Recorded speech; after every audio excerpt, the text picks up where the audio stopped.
اب دیکھیے بات یہ ہو رہی تھی کہ بعض حضرات ائمہ اطہار اور ان کے فضائل، ان کے کمالات، ان کے معجزات کا انکار کرتے ہیں، سمجھ میں نہیں آتی بات، کہتے ہیں سمجھ ہی میں نہیں آتی۔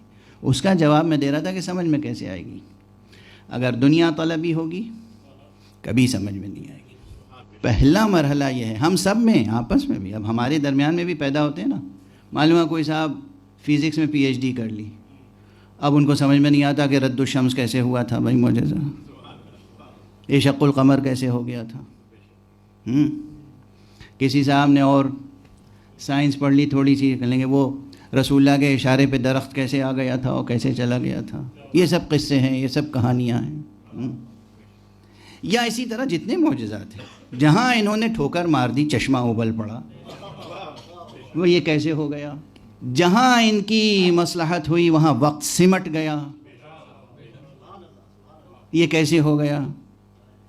انہوں نے چاہا تو ابر کے ٹکڑے پر مجمع بٹھا کے اور فضا میں لے کے اڑتے ہوئے چلے گئے، یہ کیسے ہو گیا؟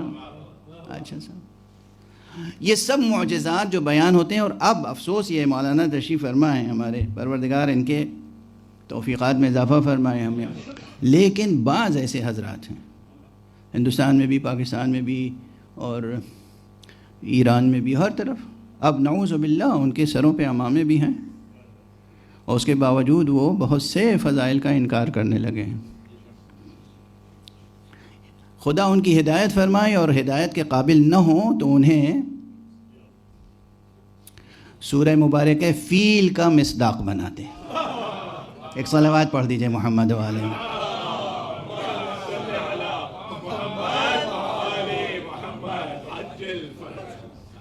الم تر کیف فعل ربک باصحاب الفیل الم یجعل کیدہم فی تضلیل وارسل علیہم طیرا ابابیل ترمیہم بحجارۃ من سجیل فجعلہم کعصف مأکول۔ اللہ ان سب کو کعصف مأکول بنا دے، جن کی سمجھ میں نہیں آتے فضائل۔ اب بس ایک جملہ کہوں گا، آپ حضرات کی ذہانتوں میں بھروسہ ہے۔ یہ تو ہیں کوثر جاری،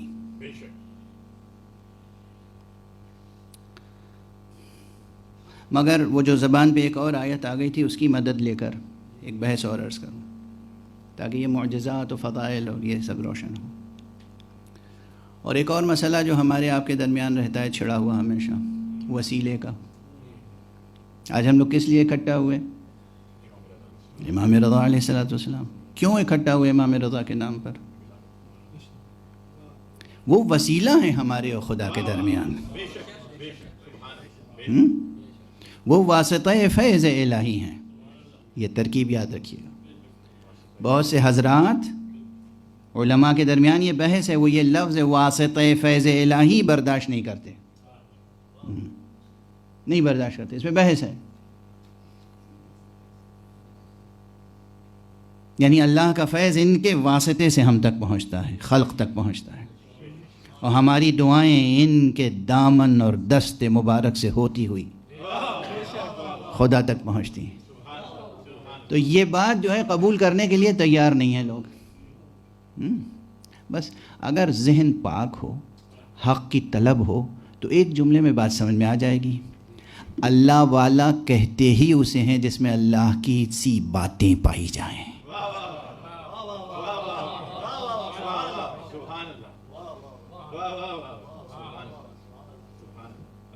اللہ والا، یہ اللہ والا کیا ہوتا ہے؟ یوں تو ساری کائنات اللہ کی ہے۔ لہو ما فی السماوات والارض، لہو ما فی السماوات وما فی الارض، جو کچھ آسمانوں اور زمینوں میں سب اس کا ہے۔ کافر بھی اس کا ہے، منافق بھی اس کا ہے، ناصبی بھی اس کا ہے، مومن بھی، سب اس کے ہیں نا۔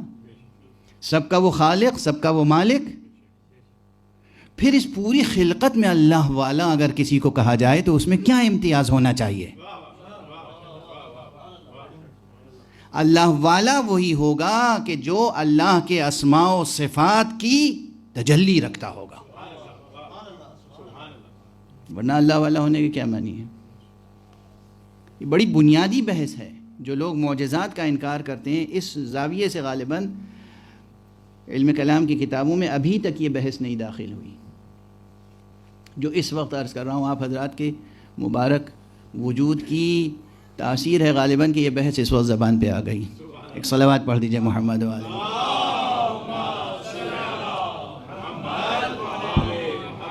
اب دیکھ یہ رہا ہوں کہ وقت کم ہے اور بحث بہت بڑی چھڑ گئی.